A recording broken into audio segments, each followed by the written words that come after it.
पुत्रदा एकादशी व्रत कथा। सावन मास की पुत्रदा एकादशी की आप सबको बहुत सारी शुभकामनाएं। सावन मास के शुक्ल पक्ष की एकादशी को पुत्रदा एकादशी कहा जाता है। यह व्रत विशेष रूप से उन दंपतियों के लिए वरदान है जो संतान सुख की कामना करते हैं। पुत्रदा एकादशी का व्रत करने से न केवल संतान की प्राप्ति होती है बल्कि समस्त पापों का नाश होकर जीवन में सौभाग्य, शांति एवं आध्यात्मिक उन्नति प्राप्ति होती है। सावन मास की पुत्रदा एकादशी, यह एकादशी निसंतान दंपतियों के लिए बहुत बड़े आशीर्वाद के समान है।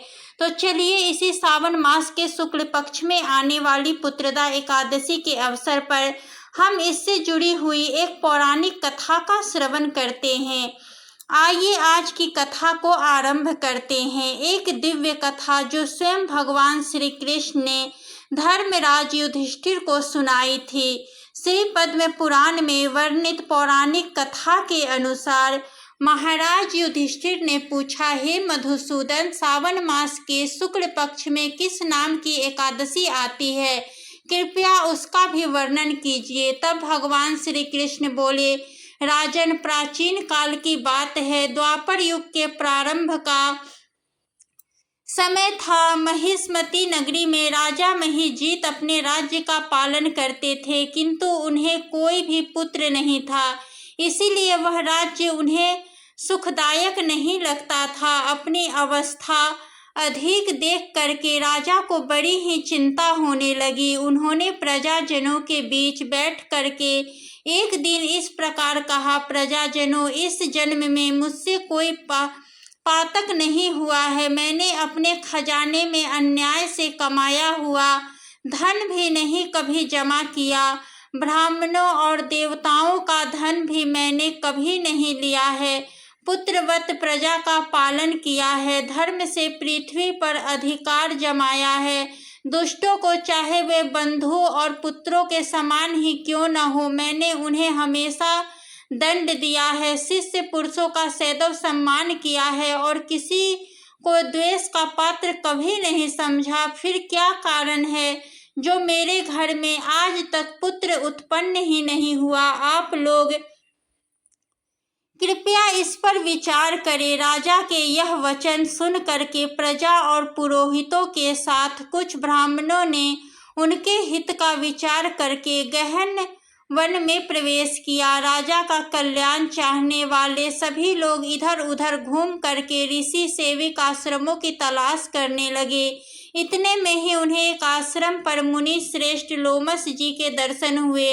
लोमस जी धर्म के तत्ज्ञ, संपूर्ण शास्त्रों के वशिष्ठ विद्वान, दीर्घायु और महात्मा हैं। उनका शरीर लोम से भरा हुआ है। वे ब्रह्मा जी के समान तेजस्वी है। एक एक कल्प बीतने पर उनके शरीर का एक भी लोम अर्थात रोम विलक्षण होता है, टूट कर गिरता है, इसलिए उनका नाम लोमस हुआ है। वे महामुनि तीनों कालों की बात जानते हैं। उन्हें देख करके सभी लोगों को बड़ा ही हर्ष हुआ। लोगों को अपने निकट आया देख करके लोमस ऋषि ने पूछा, तुम सब लोग यहाँ किस लिए आए हो? अपने आने का कारण बताओ। तुम लोगों के लिए जो भी हितकर कार्य होगा उसे मैं अवश्य ही करूँगा। प्रजाजनों ने कहा, हे ब्राह्मण, इस समय महिजीत नाम वाले जो राजा हैं उन्हें कोई पुत्र नहीं है। हम लोग उन्हीं की प्रजा हैं जिनका उन्होंने पुत्र की तरह पालन किया है, लेकिन उन्हें पुत्रहीन देख करके उनके दुख से दुखी हो करके हम तपस्या करने का दृढ़ निश्चय करके यहाँ आए हैं। हे द्विजोत्तम, राजा के भाग्य से हमें इस समय आपका दर्शन प्राप्त हुआ और महापुरुषों के दर्शन से ही मनुष्यों के सब कार्य सिद्ध हो जाते हैं। मुनि, अब हमें उस उपाय का उपदेश दीजिए जिससे हमारे राजा को पुत्र की प्राप्ति हो। उनकी बातें सुन करके लोमस ऋषि 2 घड़ी के लिए ध्यान मग्न हो गए। इसके बाद राजा के प्राचीन जन्म का वृतांत जान करके उन्होंने कहा, प्रजावंत सुनो, महाराजा महिजीत पूर्व जन्म में मनुष्यों को चूसने वाला धनहीन वैश्य था। वह वैश्य गांव-गांव घूम करके व्यापार किया करता था। एक दिन ज्येष्ठ के शुक्ल पक्ष में 10वीं तिथि को जब दोपहर का सूर्य तप रहा था, वह किसी गांव की सीमा में एक जलाशय पर पहुंचा। पानी से भरा हुआ जलाशय देख करके वैश्या ने वहां जल पीने का विचार किया। इतने में ही वहां अपने बछड़े के साथ एक गौ भी आ पहुंची।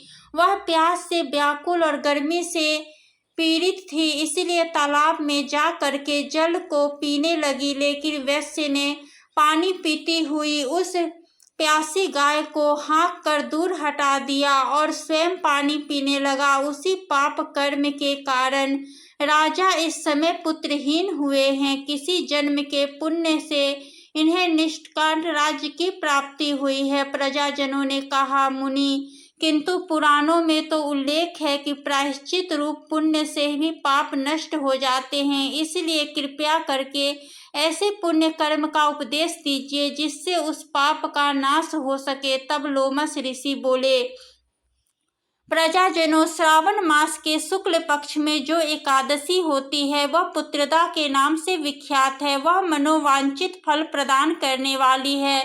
तुम सब उसी व्रत का पालन करो। यह सुनकर के प्रजाजनों ने मुनि को प्रणाम किया और नगर में आ करके विधि पूर्वक पुत्रदा एकादशी के व्रत का अनुष्ठान किया। उन्होंने विधि पूर्वक जागरण भी किया और उसका निर्मल बहुत बड़े धर्मात्मा और दयालु है, अपने मेरी दुष्टता को भुलाकर मेरी रक्षा की। दुर्वासा ऋषि को सुदर्शन चक्र के भय से मुक्त में 1 वर्ष व्यतीत हो गया था, लेकिन राजा अम्बरीश दुर्वासा ऋषि की परीक्षा में 1 वर्ष तक केवल जल पीकर ही रहे। सुदर्शन चक्र से मुक्ति के पश्चात उन्होंने दुर्वासा ऋषि को भोजन करवा करके तृप्त किया और दुर्वासा ऋषि की आज्ञा के बाद फिर उन्होंने भोजन किया। इसके पश्चात दुर्वासा ऋषि अपने लोक को चले गए और राजा भक्ति के साथ राज्य करने लगे। मित्रों, अब सुनेंगे तुलसी माता की कथा।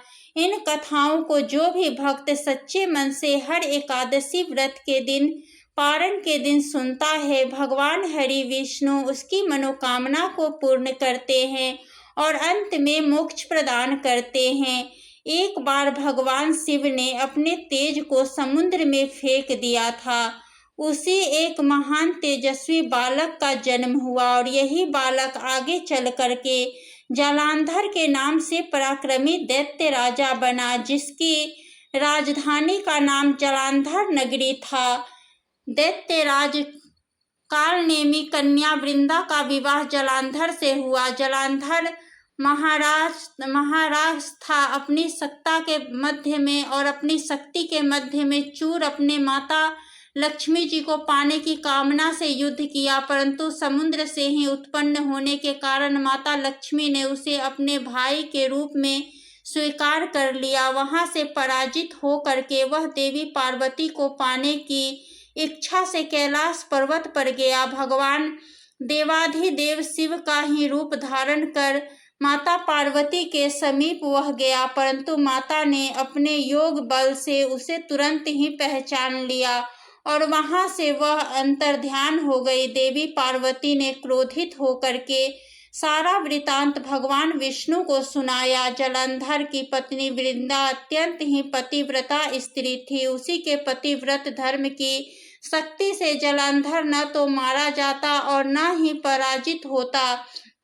इसीलिए जालंधर का नाश करने के लिए वृंदा के पतिव्रत धर्म को भंग करना बहुत ही जरूरी था। इसी कारण भगवान विष्णु एक ऋषि का वेश धारण करके वन में जा पहुँचे, जहाँ पर वृंदा अकेली भ्रमण कर रही थी। भगवान के साथ 2 मायावी राक्षस भी थे, जिन्हें देख करके वृंदा भयभीत हो गई। ऋषि ने वृंदा के सामने क्षण भर में ही दोनों को भस्म कर दिया। उनकी शक्ति देख करके वृंदा ने कैलाश पर्वत पर महादेव के साथ युद्ध कर रहे अपने पति जालंधर के बारे में पूछा। तब ऋषि ने अपनी माया से 2 वानर वहां प्रकट किए। एक वानर के हाथ में जालंधर का सिर था और दूसरे के हाथ में धड़। पति की यह दशा देख करके वृंदा मूर्छित होकर गिर पड़ी। होश में आने पर उन्होंने ऋषि रूपी भगवान से विनती की कि वह उसके पति को जीवित कर दे। तब भगवान ने अपनी माया से फिर से जलंधर का सिर धड़ से जोड़ दिया, परंतु स्वयं भी वह उसी शरीर में प्रवेश कर गए। वृंदा को इस छल का जरा भी आभास नहीं हुआ। जलांधर बने भगवान के साथ वृंदा पतिव्रता का व्यवहार करने लगी, जिससे कि उसका सतीत्व भंग हो गया। ऐसा होते ही वृंदा का पति, जो महादेव से युद्ध कर रहा था, जलांधर युद्ध में हार गया और उसका वध कर दिया गया। इसी सारी लीला का जब वृंदा को पता चला तो उन्होंने क्रोधित होकर के भगवान विष्णु को शिला होने का श्राप दे डाला और स्वयं भी सती हो गई। जहाँ पर वृंदा भस्म हुई वहाँ तुलसी जी का पौधा उगा। भगवान विष्णु ने वृंदा से कहा कि हे वृंदा, तुम अपने अस्तित्व के कारण मुझे लक्ष्मी जी से भी अधिक प्रिय हो।